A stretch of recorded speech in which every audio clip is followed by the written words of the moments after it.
Hello friends, मैं हूं गुमान और आप देख रहे हैं आपका अपना YouTube channel Alwar head.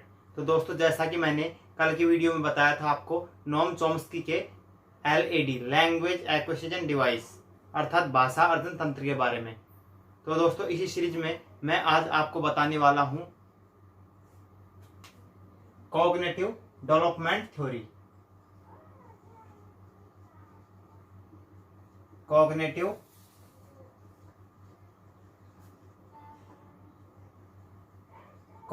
Development theory अर्थात संज्ञानात्मक विकास सिद्धांत के बारे में। जो संज्ञानात्मक सिद्धांत है दोस्तों, वो दिया है किन्होंने?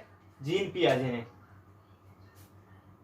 संज्ञानात्मक सिद्धांत जो दोस्तों दिया है जीन पियाजे ने। और दोस्तों क्या है कि परीक्षा में कई बार ये पूछ लिया जाता है कि जीन पियाजे कहाँ के थे या कहाँ के मूल निवासी थे।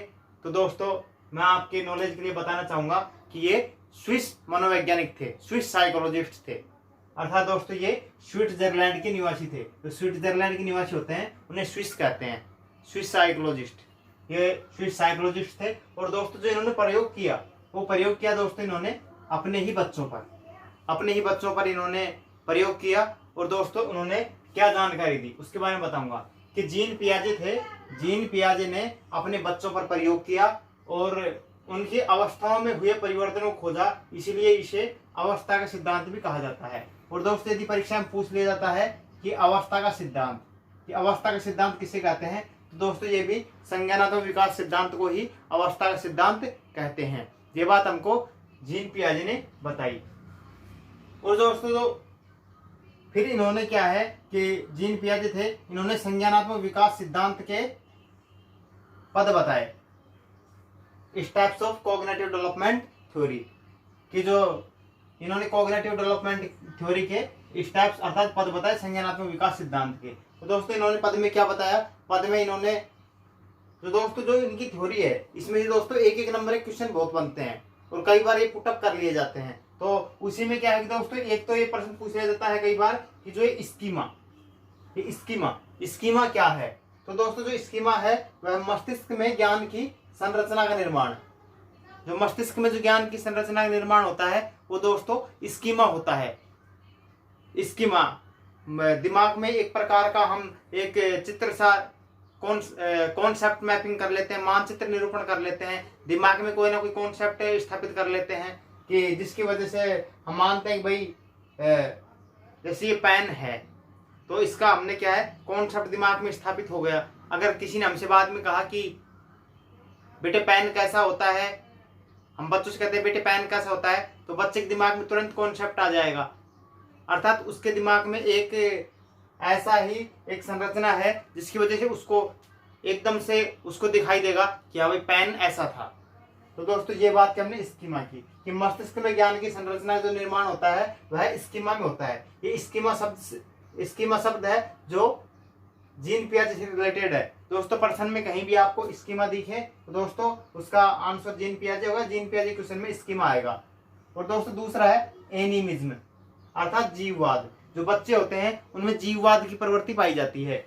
वो किस प्रकार से पाई जाती है कि संसार की जो प्रत्येक वस्तु होती है उसको बच्चे जीवित मानते हैं। कई बार आप देखते हो कि बच्चा गिर जाता है, उसके कुर्सी की लग जाती है, टेबल की लग जाती है, मेज की लग जाती है, या बहुत सारी चीजों की लग जाती है।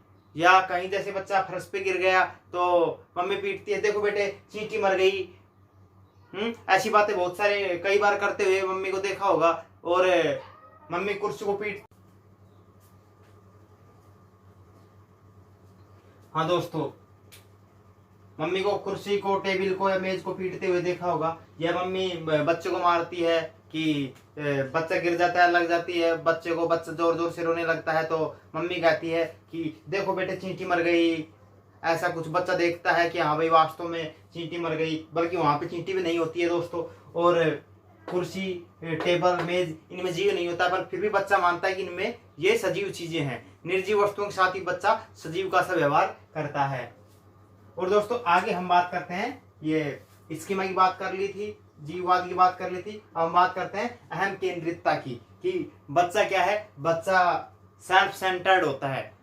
जब बचपन की अवस्था होती है उसमें बच्चा सेल्फ सेंटर्ड होता है सेल्फ सेंटर्ड मतलब स्व केंद्रित होता है, उसका ध्यान अपने ऊपर होता है, और बच्चा उसको जो लगता है कि भाई ये सही है, तो बच्चा सोचता है, बच्चा खुद के हिसाब से एक कॉन्सेप्ट स्थापित करके रखता है कि जो मैं कहता हूं वो सही है।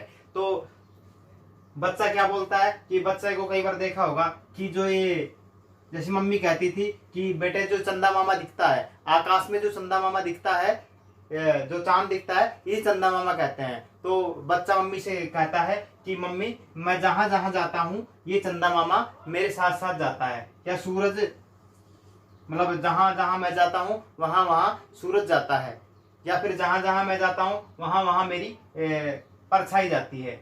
या बच्चों का ये मानना होता है कि जैसे तस्वीर है, ये तस्वीर ये मेरी तरफ देख रही है, तस्वीर देखती थोड़ी है पर फिर भी क्या है कि उसको ऐसा लगता है कि जो तस्वीर है ये मेरी तरफ देख रही है, या चांद या सूरज मैं जहां जहां जाता हूं वहां वहां जाता है। कि ऐसे क्या है कि बच्चा सेल्फ सेंटर्ड हो जाता है, बच्चे सेल्फ सेंटर्ड होते हैं। और आगे बात करते हैं हम प्रतीकात्मकता की। यदि हम प्रतीकात्मकता की बात करते हैं तो बच्चों में प्रतीक विकसित होने लगते हैं, कि जैसे कि बच्चे जानने लगते हैं, जैसे कि हम मंदिर में जाते हैं, हम घंटे को हिलाते हैं तभी वो बजती है, बच्चा जानता है कि भाई घंटे को हिलाने से घंटी बजेगी। जैसे कि बच्चे ये देखते हैं कि जैसे ये हो गई मोमबत्ती, ये मोमबत्ती हो गई और इसमें ये फ्लैम, ये आग लग रही है, बच्चा वहां पर हाथ कर देता है, बच्चा इसकी तरफ हाथ कर देता है, और ये हाथ क्या है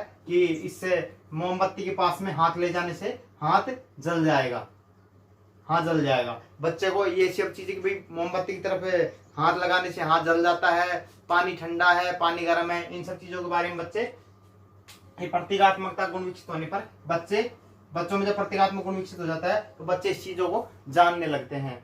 और आगे है पलटावी। जब बच्चे बचपन में जब छोटे होते हैं तो बच्चे क्या है कि मम्मी बच्चों को स्कूल छोड़ के आती है, या फिर पेरेंट्स बच्चों को स्कूल छोड़ के आते हैं, तो बच्चे होते हैं उनको लगता है कि भाई मम्मी बोलते कि बेटे अब मैंने आपको स्कूल में छोड़ दिया है, अब आपको मैंने विद्यालय में छोड़ दिया, क्या आप घर आ जाओगे? तो बच्चे कहते हैं मम्मी मैं रास्ता नहीं जानता, मैं वापस नहीं आ सकता। ये जब पलटावी अवस्था होती है। और उसके बाद में कुछ जैसे टाइम पीरियड जैसे गुजर जाता है, उसके बाद इन बच्चों में अपलटावी वादिता, अर्थात बच्चा स्कूल जा भी सकता है और वापस आ भी सकता है। और ये पलटावी वादिता में कि भाई जैसे बच्चे बोलते हैं, मेरा एक फ्रेंड्स था वो कहता था कि भाई मैं पेड़ पे चढ़ तो सकता हूं पर उतर नहीं सकता। ये क्या था, अगर हम नॉर्मल कॉन्सेप्ट में समझें कि मैं पेड़ पे चढ़ तो सकता हूं और उतर नहीं सकता, मतलब पलटावी, मतलब वो जा सकता है आ नहीं सकता, वो कॉन्सेप्ट उसमें स्थापित नहीं हुआ। और आगे हम बात करते हैं अपलटावी की, तो उसमें पेड़ में चढ़ भी सकता है, उतर भी सकता है, स्कूल जा भी सकता है बच्चा और स्कूल से आ भी सकता है। और इसके बाद में जो एक कॉन्सेप्ट दिया वो है आत्मसातकरण, पूर्व ज्ञान को नवीन ज्ञान से जोड़ना। पूर्व ज्ञान को नवीन ज्ञान से जोड़ना कहलाता है। उसमें जैसे 4 ऑप्शन आ गए, स्कीमा, जीववाद, अहम केंद्रितता, प्रतीकात्मकता। तो जैसे पूर्व ज्ञान को नवीन ज्ञान से जोड़ना है दोस्तों, वो क्या कहलाएगा? आत्मसातकरण, पूर्व ज्ञान को नवीन ज्ञान से जोड़ना। और आगे है समायोजन, एडजस्टमेंट, पूर्व ज्ञान ये योजना में परिवर्तन करके वातावरण के साथ तालमेल बिठाना। पूर्व ज्ञान ये योजना के हिसाब से तालमेल बिठाना। जो बच्चों को जो पूर्व ज्ञान होता है वो पूर्व ज्ञान की योजना में परिवर्तन करके वातावरण के साथ तालमेल बिठाना है, तो दोस्तों क्या कहलाता है? ये कहलाता है दोस्तों समायोजन। और आगे बात करते हैं विकेंद्रीकरण की। विकेंद्रीकरण होता है, विकेंद्रीकरण ये होता है दोस्तों कि एक ही समस्या को अलग अलग तरीके से समझाने की क्षमता। एक ही जो मतलब एक ही समस्या है उसको अलग अलग तरीके से समझाया जा सकता है। उसको समझाने का जो तरीका है, उसको समझाने की जो कला है वो है विकेंद्रीकरण। आगे है साम्य धारण। साम्य धारण, इसके द्वारा बालक आत्मसातकरण या समायोजन बीच संतुलन स्थापित करता है। जब इस साम्य धारण में बालक आत्मसातकरण और समायोजन अर्थात कहा जाता है कि आत्मसातकरण और समायोजन की जो बीच की कड़ी है उसको साम्य धारण की अवस्था कहा जाता है। और दोस्तों हम आपकी रोजाना क्लासेज लेते रहते हैं और हमारा जो चैनल है वह सीटेट और रीट पर अभी कार्य कर रहा है।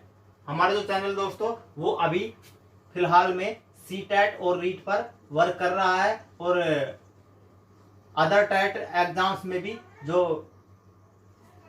क्वेश्चंस पुटअप किए जाते हैं, पूछे जाते हैं, उनको हमारे चैनल पे दोस्तों पढ़ाया जाता है। और हम रोजाना नई नई वीडियो लेकर आते रहते हैं। यदि आपको हमारी वीडियो पसंद है तो हमारे चैनल को लाइक करें, सब्सक्राइब करें तथा शेयर करें, और बने रहें हमारे चैनल के साथ में। और दोस्तों फिर मिलते हैं नए सेशन में नए कंटेंट के साथ में। धन्यवाद।